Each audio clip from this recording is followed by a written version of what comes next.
मैं जब बच्चा था 90 के दौर में, मुझे स्कूल जाना बिल्कुल पसंद नहीं था। हर महीने कम से कम एक दिन ऐसा होता जब मैं सुबह उठता और पहले ही तय कर लेता कि आज मैं स्कूल नहीं जा रहा। फिर चाहे जो करना पड़े मैं कर लेता। उल्टी करने का नाटक, टॉयलेट से चिपक कर बैठ जाना, रो धो लेना, जो भी करना पड़े मैं करता था। और ये सब इसलिए करता था क्योंकि ये काम करता था। मेरे माता पिता मेहनती लोग थे, दिन भर काम में जुटे रहते थे और मेरे नखरों में उलझने का उनके पास वक्त नहीं होता था। चौथी कक्षा तक आते आते जब मैं 10 साल का था, वे थक हार कर मुझे घर पर अकेला ही छोड़ देते थे जब भी मैं बीमार होने का नाटक करता था। मुझे आज भी वो सुबह याद है जब मुझे नाटक करने की जरूरत ही नहीं पड़ी। सच में मेरी तबीयत खराब थी, पेट में अजीब सा दर्द हो रहा था, गला जल रहा था और मैं अपनी लार तक नहीं निगल पा रहा था। जैसे ही मैं कुछ खाने पीने की कोशिश करता, उल्टी हो जाती। लेकिन अपनी आदत के मुताबिक मैंने तय किया कि बीमार होने के बावजूद थोड़ा मजा लिया जाए। मैं अपने रिक्लाइनर, जिसे मैं गेमिंग चेयर समझता था, पर बैठ गया और अपने फेवरेट वीडियो गेम्स खेलने लगा। मेरे कमरे के पास वाले हॉल के अंत में एक बाथरूम था। न जाने क्यों मुझे वो बाथरूम शुरू से ही डरावना लगता था। मुझे भूत प्रेत जैसी चीज़ों पर यकीन था और बच्चे होने के नाते मैंने अपने दिमाग में ख्याली बातें बना ली थीं। मुझे कभी कभी ऐसा लगता था कि मैंने वहाँ हॉल के कोने में कुछ अजीब देखा है। असलियत में वहाँ दीवार के ऊपरी हिस्से पर एक खिड़की थी जिससे रोशनी गिरकर दीवार पर अजीब अजीब परछाइयाँ बना देती थी। मैं ये जानता था, फिर भी मैं खुद को और अपने दोस्तों को डराने का बहाना बना लेता था। उस दिन जब मुझे टॉयलेट जाना था, मैंने सोचा कि नीचे वाले बाथरूम का इस्तेमाल करूं और साथ ही किचन से कुछ खाने के लिए भी देख लूं। जैसे ही मैं हॉलवे में पहुंचा, मेरी नज़र कोने में गई और मेरी नज़रों के किनारे से मुझे कुछ अजीब दिखा। ऐसा लगा जैसे कोई बड़ा सा आदमी वहां खड़ा है। मैं घबरा गया और फौरन नीचे भागा। थोड़ी देर रुककर मैंने सुना, कोई आवाज़ नहीं आई। अगर सच में कोई वहां होता तो उसकी चाल सुनाई देती। लेकिन मैं घर में अकेला था। मैं बाथरूम गया, वहां निपट कर किचन में चला गया। हमारा फ्रिज मेन डोर के पास था, यानी जब मैं फ्रिज के अंदर कुछ ढूंढ रहा था तब दरवाजे का हैंडल मेरी सीधी नज़र में था। तभी मैंने एक अजीब सी आवाज़ सुनी, जैसे कुछ झनझना रहा हो। मैंने दरवाजे की तरफ देखा और मेरी नज़र जो कुछ देख रही थी उस पर यकीन नहीं हो रहा था। कोई दरवाजे का हैंडल हिला रहा था। शुक्र था कि दरवाज़ा लॉक था। मेरे माता पिता सिक्योरिटी को लेकर काफ़ी सावधान रहते थे, इसलिए डेड बोल्ट भी लगा हुआ था। लेकिन फिर भी मैं जान गया कि ये कोई ऐसा व्यक्ति नहीं था जो यहाँ रहने वाला हो। दरवाजे के पास एक बड़ी खिड़की थी जिसके पर्दे के पीछे मुझे कुछ हिलता हुआ दिखाई दिया। तभी एक दुबला पतला बूढ़ा आदमी शीशे पर हाथ रखकर अंदर झांकने लगा। उसकी नज़रें इधर उधर घूमी और फिर मुझ पर टिक गईं। उसके चेहरे पर एक भयानक अजीब सी मुस्कान फैल गई। उसने शीशे पर उंगलियां थपथपाईं, जैसे मैं कोई जानवर हूं जिसे चिड़ियाघर में घूरा जा रहा हो। मैंने घबराहट में इतनी जोर से फ्रिज का दरवाजा बंद किया कि अंदर का सामान इधर उधर बिखर गया। डर के मारे मेरा दिमाग तेजी से चलने लगा। तभी मुझे याद आया कि गैराज में मेरा पेंट बॉल गन रखा है, वही सस्ता सा वॉलमार्ट का मॉडल जो इतनी तेजी से पेंट बॉल फेंकता था कि उससे खिड़की का शीशा भी टूट सकता था। इसका अनुभव पहले हो चुका था। मैंने भागकर गन निकाली, CO2 सिलेंडर बदला और पेंट बॉल्स भर लिए। साथ ही मेरी नज़र वहां रखी एक कुल्हाड़ी पर पड़ी। उसे मैंने अपने पजामे में छिपा लिया और दबे पांव वापस किचन की तरफ बढ़ने लगा। अब मुझे दरवाजे के पास आवाज़ें सुनाई दे रही थीं, जैसे कोई दरवाजे को खोलने की कोशिश कर रहा हो। मैंने कोने से झांक कर देखा, वो आदमी अब खिड़की पर नहीं था। मैंने बिना वक्त गवाए सीढ़ियों की तरफ दौड़ लगा दी और सीधा अपने कमरे में घुसने ही वाला था कि अचानक मुझे एक बेहतर ख्याल आया। मैं अपने कमरे की जगह उस डरावने बाथरूम की तरफ गया। वहां पहुंचकर मैंने खिड़की को धीरे से खोला और सावधानी से छत पर चढ़ गया। मुझे पहले से पता था कि छत पर चढ़कर मैं घर के मेन डोर को देख सकता था। वहां से झांकते ही मैंने देखा, वो आदमी दरवाजे के साथ छेड़छाड़ कर रहा था। उसके पास स्क्रू ड्राइवर, क्रेडिट कार्ड और वायर थे, बिल्कुल वैसे जैसे किसी चोरी के सीन में होते हैं। मुझे समझ आ गया कि ये आदमी खतरनाक है। घबराहट में मैंने अचानक जोर जोर से वीडियो गेम्स के डायलॉग्स चिल्लाना शुरू कर दिया। कुछ भी जो मुझे उस वक्त याद आया। वो आदमी बुरी तरह चौंक गया। उसकी घबराहट देखकर मुझ में अचानक हिम्मत आ गई। मैंने उस पर पेंट बॉल्स दागने शुरू कर दिए, सीधा उसके सीने, हाथ, गर्दन और चेहरे पर। वो दर्द के मारे चीख पड़ा उसे शायद लगा कि मैं उस पर असली गन से फायर कर रहा हूं। चीखते हुए वो आदमी भागा और बाढ़ कूद कर पास की गली में गायब हो गया। उसके जाने के बाद मैंने अपनी गन और कुल्हाड़ी को कसकर पकड़ा और घर के फोन से मां को कॉल किया। मां ने फौरन पापा को भी खबर दी और दोनों जल्दी घर पहुंचे। उस वक्त मैं पूरी तरह टूट चुका था। तब जाकर एहसास हुआ कि मैं कितनी बड़ी मुसीबत में था। बाद में पता चला कि वो आदमी पहले ही हमारे घर में घुस चुका था। पिछले दिन मेरे माता पिता को घर में कुछ चीजें बिखरी हुई मिली थीं। किताबें इधर उधर थीं, कपड़े फैले हुए थे और बाथरूम सिंक में सिगरेट का टुकड़ा पड़ा था। पड़ोसियों से पता चला कि वो आदमी कई घरों की रेकी कर चुका था और कुछ घरों में चोरी भी हुई थी। वो दरअसल हमारे घर से पहले ही सामान देख चुका था और अगले दिन सब समेटने आया था, लेकिन उसे नहीं पता था कि उस दिन मैं घर पर था और उसके लिए तैयार था।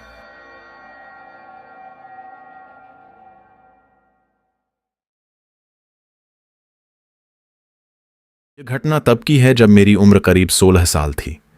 मैं न्यू जर्सी के एक शांत इलाके में अपनी मौसी के साथ रहती थी। उस रात लगभग 8 बज रहे थे और बाहर पूरी तरह अंधेरा था। मैं उस वक्त घर में अकेली थी। हमारा अपार्टमेंट चौथी मंजिल पर था, जो एक बहुत पुरानी इमारत का हिस्सा था। छोटा सा कॉम्प्लेक्स जिसमें ज्यादा लोग नहीं रहते थे। हमारे लिविंग रूम की खिड़की से नीचे का पार्किंग लॉट साफ दिखाई देता था। दीवारें इतनी पतली थीं कि बाहर होने वाली हर हलचल सुनाई देती थी। खिड़कियां भी इतनी कमजोर थीं कि जरा सा शोर भी साफ सुनाई दे जाता था, खासकर जब कोई गाड़ी आकर रुके। ये हमारी आदत बन गई थी कि अगर बाहर कोई गाड़ी रुकती तो हम खिड़की से झांकने लगते। बस थोड़ी सी क्यूरियोसिटी शायद। उस रात भी मैंने एक तेज आवाज वाली पिकअप ट्रक सुनी। मेरे मामा लोग पास ही रहते थे और दोनों ही पिकअप ट्रक चलाते थे, तो मुझे लगा शायद उनमें से कोई आया होगा। मैं खिड़की पर गई और देखा, ये कोई जानी पहचानी गाड़ी नहीं थी। ये एक पुरानी जंग लगी हुई शेवी ट्रक थी, जिसकी हालत देखकर लगा जैसे वो कभी भी टूट सकती थी। गाड़ी में 2 लड़के बैठे थे। दोनों मेरी ही उम्र के आसपास लग रहे थे। जैसे ही मैं खिड़की पर पहुंची, ड्राइवर ने सीधे मेरी तरफ इशारा किया। ऐसा लगा मानो उसे ठीक ठीक पता था कि वो किसे ढूंढ रहा है और मैं कहाँ हूं। ये देखकर मेरी रूह कांप गई। मैं तुरंत खिड़की से पीछे हट गई और बस इस ख्याल से कि शायद मेरा दिमाग ज्यादा सोच रहा है, दूसरे कमरे में जाने लगी। लेकिन तभी दरवाजे पर जोर जोर से ठक ठक होने लगी। मेरे दिमाग में बस एक ही ख्याल आया, ये क्या बकवास है। मैं दबे पांव फर्श पर बिछे कालीन के किनारे किनारे चलते हुए दरवाजे के पास गई ताकि लकड़ी की जमीन पर आवाज न हो। धीरे से दरवाजे के पीप होल में झांका और जो मैंने देखा उस पर यकीन करना मुश्किल था। बाहर 2 लड़के खड़े थे। दोनों बेहद घबराए और अजीब तरीके से बर्ताव कर रहे थे, जैसे नशे में हों। उनमें से एक के हाथ में होम डिपो का एक बड़ा प्लास्टिक का बकेट था और जब मेरी नजर उस बकेट के अंदर गई तो ऐसा लगा जैसे मेरा दिमाग सुन्न पड़ गया हो। उस बकेट में थी डक्ट टेप, एक मोटी रस्सी, एक हथौड़ी, कुछ लकड़ी के टुकड़े और सबसे खतरनाक चीज एक बड़ा सीरिएटेड चाकू। वैसा ही चाकू जिसे फोम कट करने के लिए इस्तेमाल किया जाता है, लंबा, दांतेदार, बेहद भयानक। मैं तुरंत पीप होल से पीछे हट गई। मेरा दिमाग बुरी तरह दौड़ने लगा। एक पल के लिए मैंने सोचा, यह सच नहीं हो सकता। कोई यूं खुलेआम मरने मारने के सामान लेकर दरवाजे पर नहीं आ सकता। यह कोई मजाक होगा। हाँ, जरूर कोई बेवकूफ़ी भरा मजाक होगा। मैंने दोबारा पीहोल में झांककर उनकी शक्लें देखने की कोशिश की। मैंने उन्हें पहचाना नहीं और बस यही मेरी चिंता और बढ़ गई। मुझे अपने स्कूल का हर दूसरा बच्चा जानता था। मैं वहाँ काफ़ी पसंद की जाती थी, हर ग्रुप के साथ घुल मिल जाती थी। मैं जानती थी कि मेरी खुली सोच और आत्मविश्वास के कारण लोग मुझसे प्रभावित होते थे। 9वीं कक्षा के पहले दिन मैंने क्लास में खड़े होकर अपना परिचय दिया था। हेलो, मेरा नाम है और हाँ, मुझे लड़कियां पसंद हैं। लोगों ने इस पर तालियां बजाई थीं। उन्हें मेरी ईमानदारी पसंद आई थी और मुझसे बिना झिझक सवाल करने लगे थे। लेकिन शायद मेरी यही बेफिक्री मेरी सबसे बड़ी गलती बन गई थी। पीप होल के उस पार वो लड़के अब दरवाजे से सट कर खड़े थे। उनमें से एक ने अपने सिर को धीरे धीरे दरवाजे से टिकाया। शायद वो ये सुनने की कोशिश कर रहा था कि मैं अंदर हूं या नहीं। यही मेरी मौका थी। जैसे ही उसका कान दरवाजे से टच हुआ, मैंने पूरी ताकत से दरवाजे पर जोरदार घूंसा मारा और अपनी जान से भी ज्यादा खतरनाक चीख मारी। इतनी गहरी और डरावनी कि मुझे खुद उस आवाज पर यकीन नहीं हो रहा था। वो लड़का पीछे गिर पड़ा। उसका दोस्त उस पर लड़खड़ाते हुए गिरा और दोनों बुरी तरह घबराकर सीढ़ियों से नीचे भागे। मैं रेंगते हुए लिविंग रूम के फर्श पर पहुंची और सबसे निचले ब्लाइंड्स के नीचे से झांका। वो पुरानी शेवी गाड़ी तेज रफ्तार से वहां से भाग रही थी। टायर से धुआं उठता हुआ साफ दिखाई दे रहा था। सबसे अजीब बात यह थी कि मेरी चीख सुनकर कोई भी पड़ोसी बाहर नहीं आया और मुझे पूरा यकीन था कि सबने मेरी आवाज सुनी होगी। हमारे पड़ोसी की छींक भी सुनाई देती थी, पर मेरी चीख नहीं। उस रात के बाद मैंने उन लड़कों को फिर कभी नहीं देखा। वो घटना कुल 8 मिनट के भीतर खत्म हो गई थी, लेकिन उन 8 मिनटों ने मेरी सोच पर गहरा असर डाला। मैं जानती हूं कि मेरी दिमागी हालत ने मुझे उस वक्त बचा लिया जब मेरी आंखों ने उस बकेट में मौजूद मर्डर किट देखी थी। तभी शायद मेरा दिमाग सर्वाइवल मोड में चला गया था। समय के साथ वो घटना इतनी अजीब लगने लगी कि मुझे खुद यकीन करना मुश्किल हो गया कि वो सब सच में हुआ था या नहीं। लेकिन मैं जानती हूं कि वो हुआ था। बस इतना अजीब और अनपेक्षित था कि मेरे दिमाग के पास इसे याद रखने का कोई तरीका ही नहीं था। आज भी मेरे मन में एक सवाल बार बार उठता है, क्या ये सब वाकई इत्तेफाक था या उन्होंने सच में जानबूझकर मुझे ही टारगेट किया था?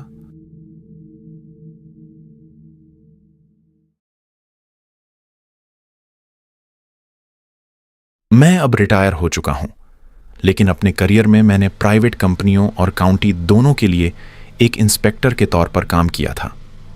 एक बार एक प्राइवेट होम बिल्डर ने मुझसे निवेदन किया कि मैं उनके नए बन रहे घर का मिडवे इंस्पेक्शन करूं और फिर मेरी रिपोर्ट को काउंटी में सबमिट किया जाए।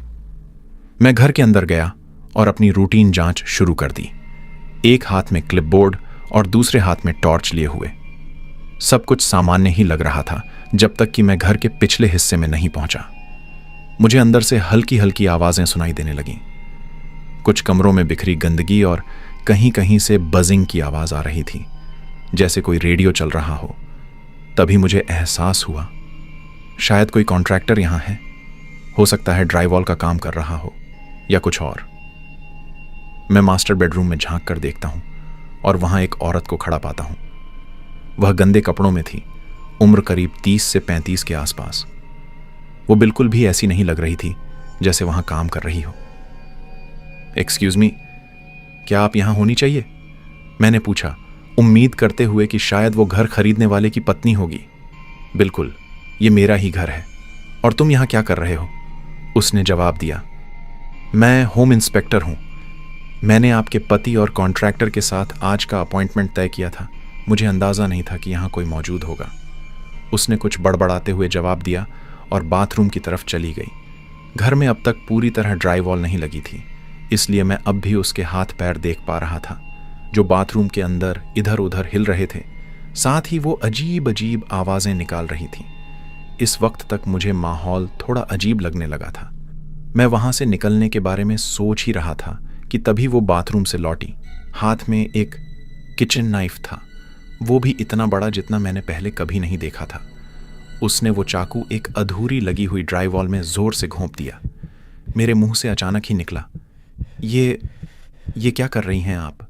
उसने बिना पलक झपकाए कहा, मेरा कोई पति नहीं है। मुझे लगता है तुम्हें यहां से चले जाना चाहिए। अब मैं फर्श पर बिखरी गंदगी को ध्यान से देखने लगा। वो असल में कचरा था, खाने के रैपर, टिश्यू पेपर, इस्तेमाल किया हुआ टॉयलेट पेपर। साफ था कि ये औरत यहां कई दिनों से रह रही थी। अब मुझे समझ आ गया था, ये औरत शायद बेघर थी, मानसिक रूप से अस्थिर और नशे की हालत में थी। मेरे पास अब सिर्फ एक ही रास्ता था, वहां से जल्दी निकलना। मैंने अपना क्लिपबोर्ड एक शेल्फ पर रखा, जेब में चाबियां टटोली और धीरे धीरे बाहर की ओर बढ़ने लगा।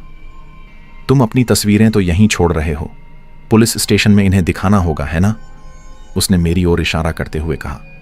मैंने हाथ उठाए, दिखाया कि मेरे हाथ खाली हैं और धीरे धीरे पीछे हटने लगा। वो बुरी तरह से हाँफने लगी थी, लंबी लंबी और गहरी सांसें। माहौल खौफनाक होता जा रहा था। मैंने स्थिति को शांत करने के लिए क्लिपबोर्ड उठाने का नाटक किया और जैसे ही मैंने उसे हाथ में लिया, वो और भी ज्यादा भड़क गई। वो अचानक चिल्लाने लगी, भयानक आवाजों में, जैसे कोई बंशी चीख रही हो। फिर उसने मेरी तरफ दौड़ लगाई। डर के मारे मैं लगभग गिर ही पड़ा, लेकिन सौभाग्य से दरवाजे के चौखट ने मुझे संभाल लिया। शुक्र था कि कम से कम इस घर का निर्माण मजबूती से हुआ था। तभी एक आदमी, थोड़ा उम्रदराज, दुबला पतला, बिना शर्ट के, टैटू से भरा हुआ, कमरे के कोने से बाहर आया। वो शायद किसी कोने या अलमारी में छुपा हुआ था। तुमने मुझे उठा दिया, तुम्हें यहां नहीं होना चाहिए था, वो गुस्से में बोला। अब तक मैं समझ चुका था कि यह आदमी भी उसी की तरह नशे में है। तभी वो औरत फिर से आई और चिल्लाते हुए बोली, इसका कहना है कि मेरे पति ने इसे भेजा है। इतना सुनते ही वो आदमी भड़क उठा। तुम्हें किसने भेजा? मेरे बारे में किसने बताया? वो कहाँ है? अब मैं समझ गया था कि ये दोनों शायद किसी ड्रग डीलर से भाग रहे थे, उस औरत के पति से, और अब उन्हें लग रहा था कि मैं उसी का आदमी हूं। मुझे बस एक ही मौका नजर आया, उनके भ्रम का फायदा उठाना। हां, बाहर तुम्हारा पति है और वो अंदर आने ही वाला है, मैंने कहा। यह सुनते ही दोनों के चेहरे का रंग उड़ गया। वे खिड़की पर भागे और पर्दे के पीछे से बाहर झांकने लगे। इसका फायदा उठाकर मैं तुरंत दरवाजे की ओर भागा और जितना तेज दौड़ सकता था दौड़ने लगा। मुझे देख वो दोनों भी मेरे पीछे दौड़ पड़े। भागते भागते मेरी चाबियां जमीन पर गिर गईं। उन्हें उठाते उठाते मैंने देखा कि वे दोनों अजीब तरीके से भाग रहे थे। उनके चेहरे पीले और शरीर कंकाल जैसा लग रहा था। आखिरकार मैंने एक निर्माणाधीन घर के पास दौड़ते हुए देखा कि वहां कुछ मजदूर काम कर रहे थे। मैं अंदर भागा और हाँफते हुए सब कुछ उन्हें बताया। वे हथौड़े और औजार लेकर बाहर आए और उन दोनों को दबोच लिया। कुछ ही देर में पुलिस आ गई और उन्हें गिरफ्तार कर लिया गया। बाद में जब मैंने वो घर दोबारा देखा तो बाथरूम की हालत देखने लायक थी। दीवारों पर खून जैसे धब्बे थे, जैसे किसी ने चाकू से उकेरकर शैतानी निशान बनाए हों। वो सब किसी हॉरर फिल्म के सीन जैसा था। उस दिन मैं बस यही सोच रहा था, अगर मैंने उन्हें नशे की हालत में नहीं पकड़ा होता, पता नहीं मेरा क्या हाल होता।